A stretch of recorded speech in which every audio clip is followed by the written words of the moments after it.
Hey everyone, my name is Nace DeSanders of Borrowing Tape, and I am here with Kerry Mondragon, the writer and director of Tyger Tyger, a fantasy thriller about Blake and Luke who rob a pharmacy and act as Robin Hood-like characters distributing stolen medication to people around the city. Thank you for being here, Kerry. Thank you for having me. So to start off, this film was conceptualized, written, and shot all before the current global pandemic. So first question, are you psychic? And if not, how did you come up with the concept? No, I'm definitely not psychic. I think it was like it was interesting. It was one of those things where I had felt this sort of like angst, and I wanted to do something like there's elements of like it being from the AIDS epidemic to, but somebody asked me this the other day. It's like, I don't remember how the face mask was like a clear indication of, it's like a visual aesthetic element. And I don't know, I was talking to Sam about it. I was like, God, like, what, like, when was that decision made? I'm trying to remember, I mean, it was written in the script, but it was like, damn, yeah. So I don't fully know the answer to that. Yeah. Well, it was absolutely perfect. As soon as I saw it, I was like, oh my gosh, here we go. So how did you go about writing and structuring an unconventional film like this? Definitely, it's interesting because now that I'm thinking about it, the first part of it took a very long time for me to write. I'd say maybe 2 years, just that first 10 minutes. And it was because I was just like, I think it was the old process of how I was used to doing stuff where, and I'm a bit of a perfectionist, so I spent so much time on this like concept of like a pharmacy robbery.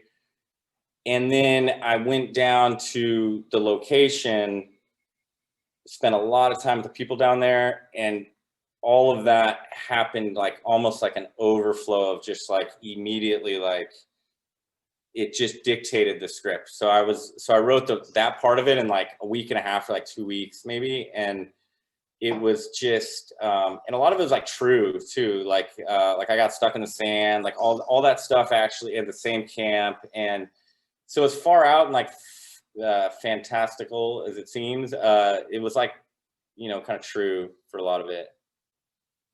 Wow, that's amazing. And also, sorry, and the other thing is like there definitely was me processing a lot of my own issues that I had during that exact moment that was like almost in a therapeutic, like how am I going to process like addictions, love, stuff that I've almost like there's a bit of an amends in it, there's just a lot of that stuff. So it was very personal in that sense too. Yeah.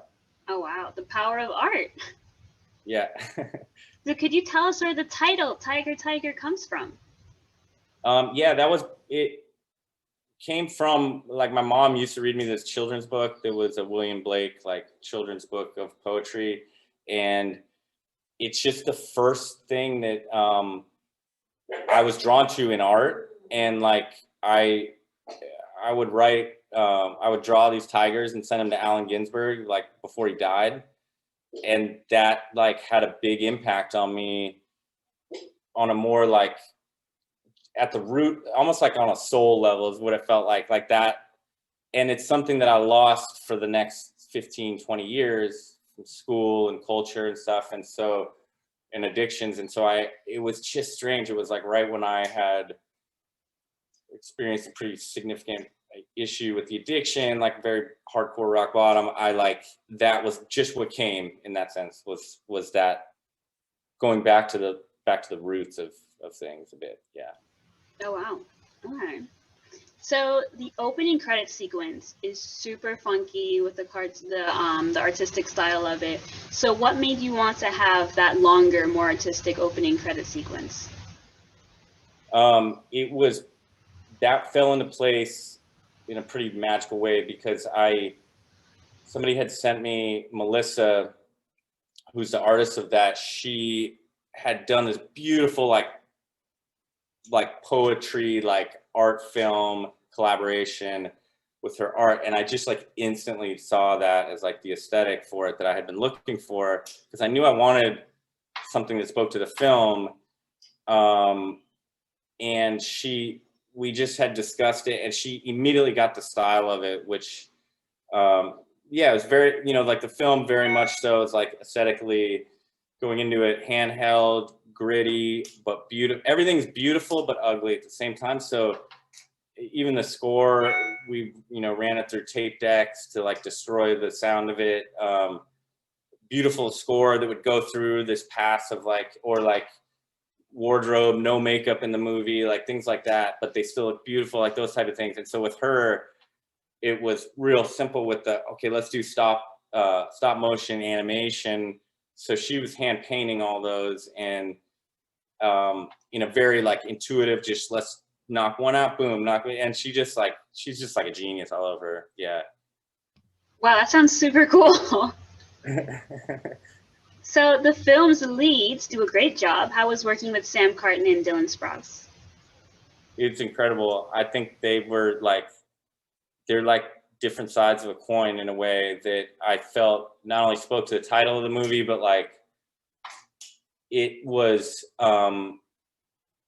it's something that it's almost like they complement each other so well in a very symmetrical like way for me. And there was a danger with going cliche, like kind of stepping into maybe the trappings of like casting based off of Dylan, or the trappings based off just Sam. And I think it can go two directions, and I just like had to stay so strong with that part. That was like one thing that was so hard on that, was just saying no, like we both of them together, like it's got to be that complement of that, like and yeah, Sam, Sam's just incredible as well. And Dylan too is like this thing where he pulled me when I first met him. He's like he like pulled me outside, we like met, and he's like, thanks for sending me like those like River Phoenix clips and stuff, but like I just got to tell you, like no way I'm gonna be able to channel like River Phoenix at all. I just want to like caveat that. And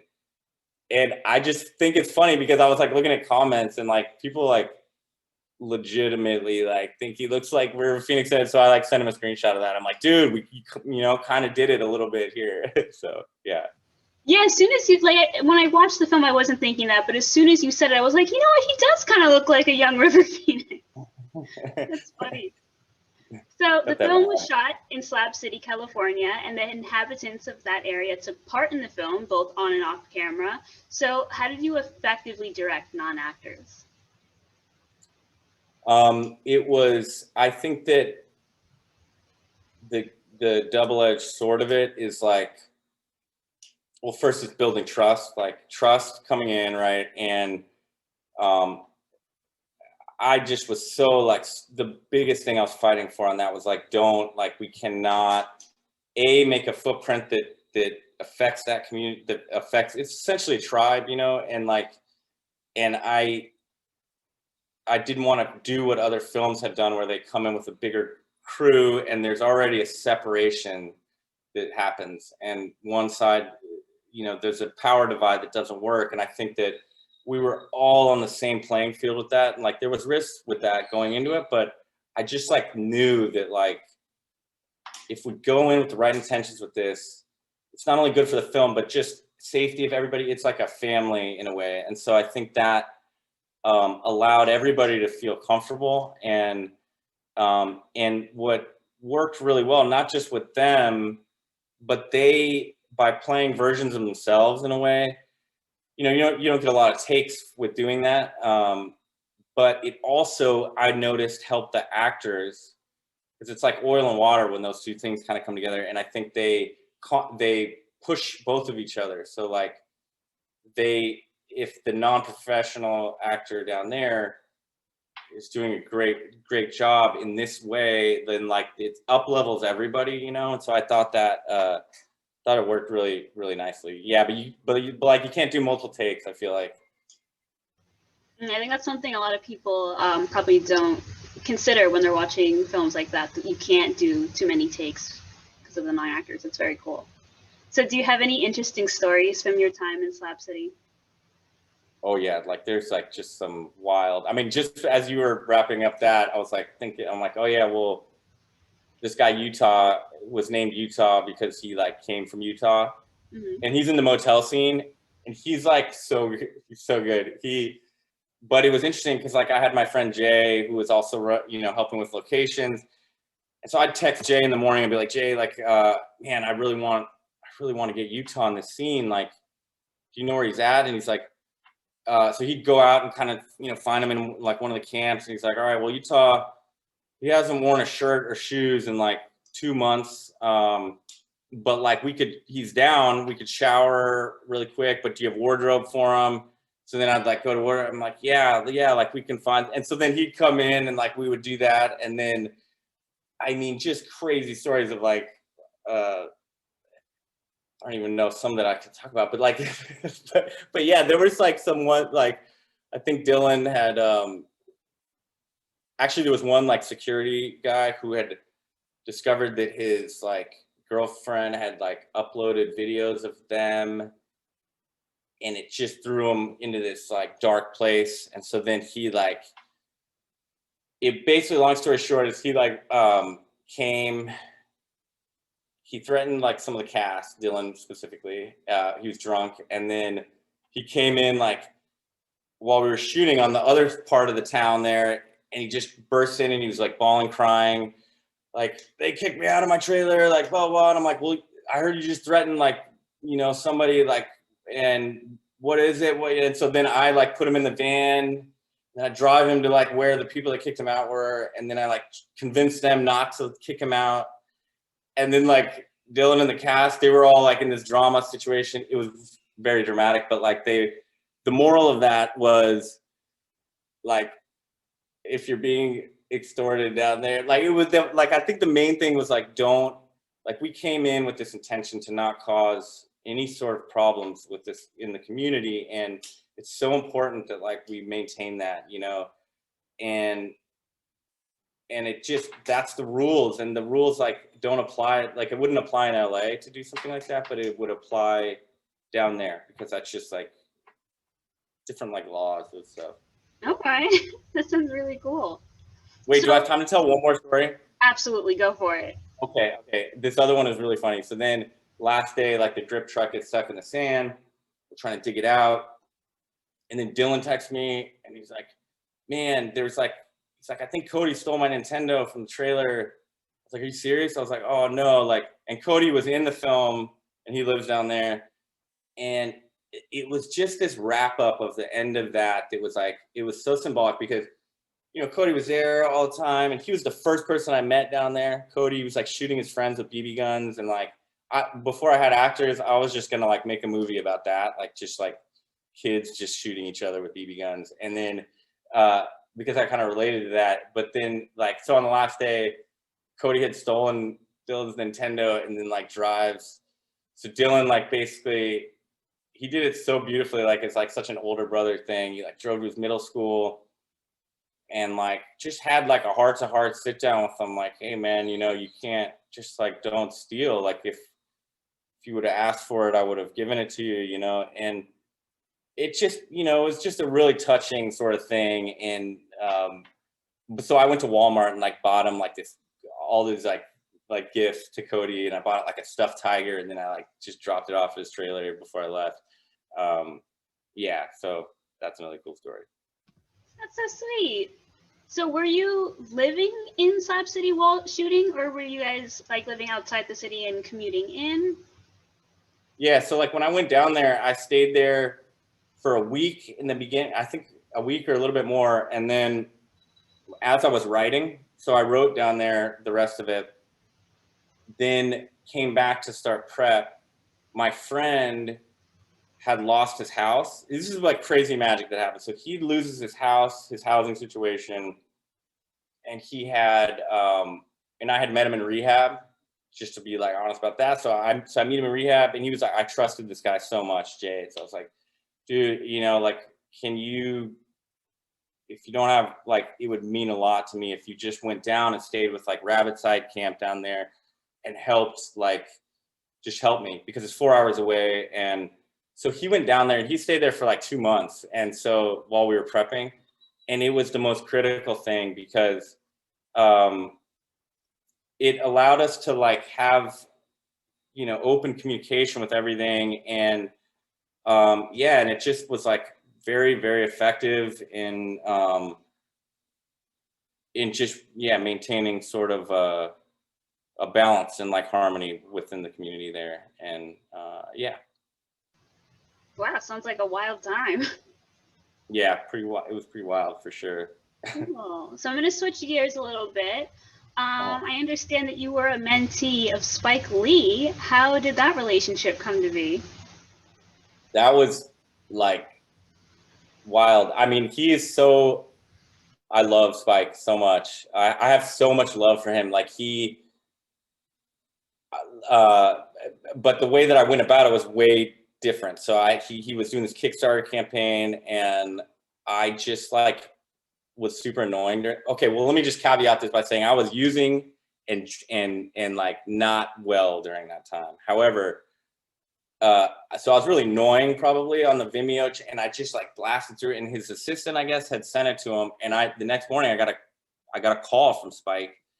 He said, "Hey, like your offer is interesting. Like let's talk." And so then I like call him back, and you know I'm trying to pitch myself as a producer. He's like, "No, I don't think you're a producer. Maybe talk to the producer that's on it. Like maybe come out here and assist me." So I went out there, and it was like, I mean, it was being thrown right into it. And it was one of those things where, I mean, he even said, he was like, "Look, you got to keep up with this. Like this is," and it was so key for me because it's like, he runs it like like a team, like a basketball team almost, and having like, people that this camaraderie of people that have worked with them since like, I mean, there's like Ruth Carter, like legends that are on this, film set, and it's just that family vibe. And he would just always, he would say, and Jason, the producer, would say, "This isn't just because it never changes making a movie like you're gonna do the same stuff from the first one to the last one, no matter how it's successful, it's all the same in the sense of like you're doing same process, it's just more people or more money and more days, but yeah, it was like my boot camp for sure. And I made it through the whole thing, went to Martha's Vineyard with them. So it was like a little bit of the prep, or like a couple weeks of the prep, the shoot. And then like I would go to his, he had his editor that was like teaching his, that was teaching his class at NYU. So I could go and like sit in on the class and learn just like, I mean, it was just a gift. It was such a gift. And because I never went to film school, so that was my film school. And I think, and then the dark side of that too was like, I mean, I was using during that time, and, getting clean after that. There's a lot of shame with that. And I just felt like he had a lot of patience with me, I would imagine. And I think that it just speaks a lot to him as a person. And yeah. Wow, that's amazing. I picked up, and I grew up watching his movies too. So it was like, a lot of that seeped in, I guess, into the process. So Noticing a theme, there's a wild story for everything with you. yeah, there kind of is a wild story for sure. So how did Spike's teachings help you on this project? It was really fundamental. It was really like basic stuff in this. Like I knew that at that point I had known enough about the craft of filmmaking because I'd worked on a lot of commercials and just grew up with, wanting to be a director and a writer.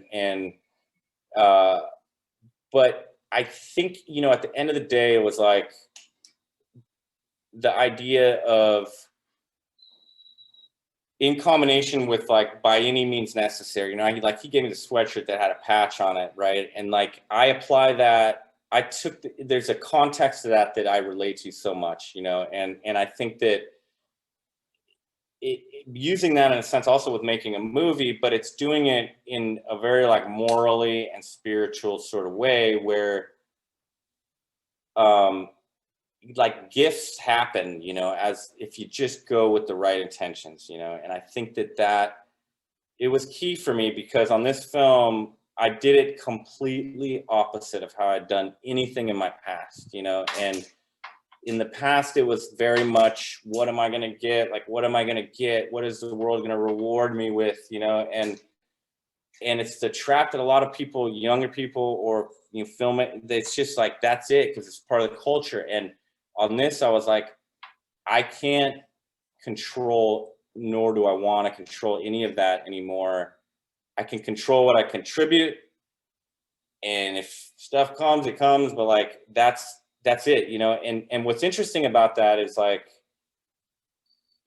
stuff does come, you know, but it doesn't, it just shows up in a different form. And yeah, and that's definitely, like, from Spike, a lot of that was in that sense. And just how to run a, you know, set that's like a coach, you know. You gotta like flip a switch sometimes and just like get stuff done and be efficient. Yeah, because like we only had 16 days, so it was like a really short shoot. So we had, you know, had to be really, really efficient, and none of the locations were locked, and a lot of stuff was just like, yeah, it was definitely intense. Wow. The pharmacy too? The pharmacy wasn't locked? No, like they wanted, well, we didn't have budget for the pharmacy at first, because it's like, shooting in a pharmacy is kind of like shooting in a bank. It was what I realized. Like, there's a lot of stuff that like has to get. So me, that guy Jay, and the DP on like our day off were like, let's just go into town and just knock on doors. And the first one we went to was like White Cross Pharmacy down in Brawley.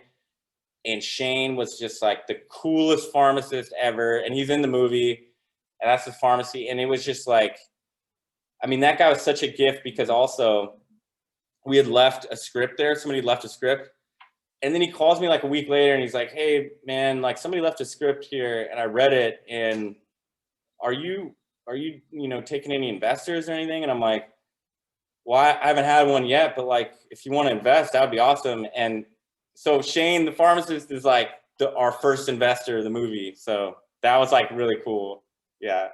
That's wonderful. That's the dream. I know, Shane. That's crazy. Shane, bro. So, which films or directors have influenced you as a filmmaker, but also the film Tyger Tyger?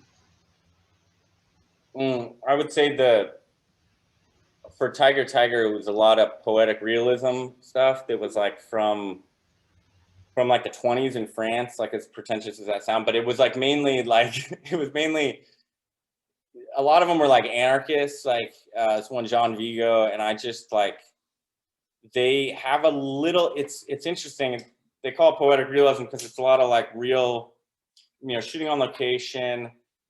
Even a lot of the themes, and I learned this after mine, are, you know, have to do with like love, one shot at love that doesn't have the best ending. Back in the day with those, it was like working class people, real locations, some actors in there, but there was a hint of like poetry or a hint of like some sort of magic in it, you know, and they're just so beautiful. And so, but there weren't a lot of those films. And then it was interesting, like a lot of stuff that I grew up with as a kid, like sneaking into movie theaters and stuff. I would see like, so the two that I remember clearly, like this movie Tank Girl from like 90s, and that movie, which I love still, but there's little components of that that seeped in. Romeo and Juliet from 1996 somehow made its way into the film in a very like color palette, like aesthetic. And yeah, I just sort of, a lot of, the main one would be Rainer Werner Fassbinder, and he was like, he was a very prolific director who died pretty early, but he just shot, I guess what I connected a lot to him is a lot of the actresses had a lot of soul and a lot more depth than like I think most films in the 70s had. But and so with me, I think what I relate to a lot with that is like, for some reason it's easier for me to like express myself with like, through, or it was with Tyger Tyger, through through a woman's, it's weird. It's like a surrogate, almost like I can express things. And I think it's because of the tools or the world. I just knew, especially with Sam, it's like you can get thing. It's like you can express that. It was an easier channel for me to like do that, with. And I think I'm sure that was the case with that fast binder as well. But yeah. Wow, that's really interesting. So what is something you want audiences to take away from your film? I would say it's interesting because people have like different interpretations of it. It like kind of affects, I guess, people differently, which I don't, and it's hard for me to make a statement about it. I don't really know, aside from, I think that there's issues in there that like speak to the, like there's just something about, there's this sort of tragedy of like this dark and light. And I think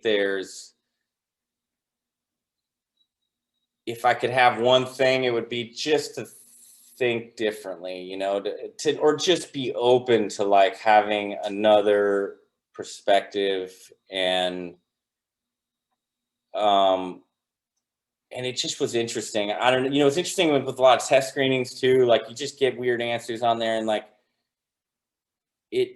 what triggers some people doesn't other people. And that was really what it was. It's like, just kind of be open to something new, and yeah, that's pretty much what I would.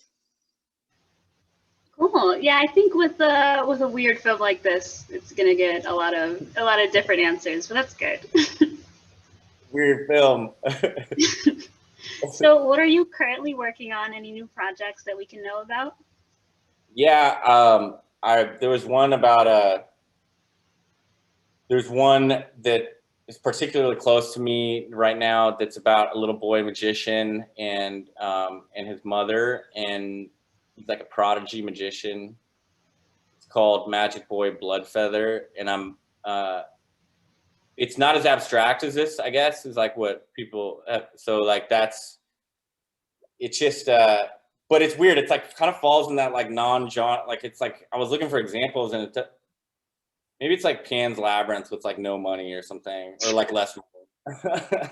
Like a little bit more like, yeah, real or something. But yeah, I just like, I'm drawn to sort of kind of beautiful stories, but they also like can't be like, it's hard to like put a log line to them because they just sound super dark. Mm-hmm. Which is what I learned on Tyger Tyger too. It's like every log line, that's why that's why I couldn't get money going into it, because it was always, it's just, film is just too dark, but it wasn't dark. There's like something beautiful about it too, and so yeah, but I'm definitely eager to jump back in and get this one going. Awesome. We'll be looking out for it. So thank you so much for taking the time to chat with me today, Kerry. It's been great. Thank you. Thank you for watching it too. Of course. Thank you for watching my weird film. Weird films are my favorite, so of course. Good. Nice. Cool. All right. Great. Thank you. Thank you. All right. Bye.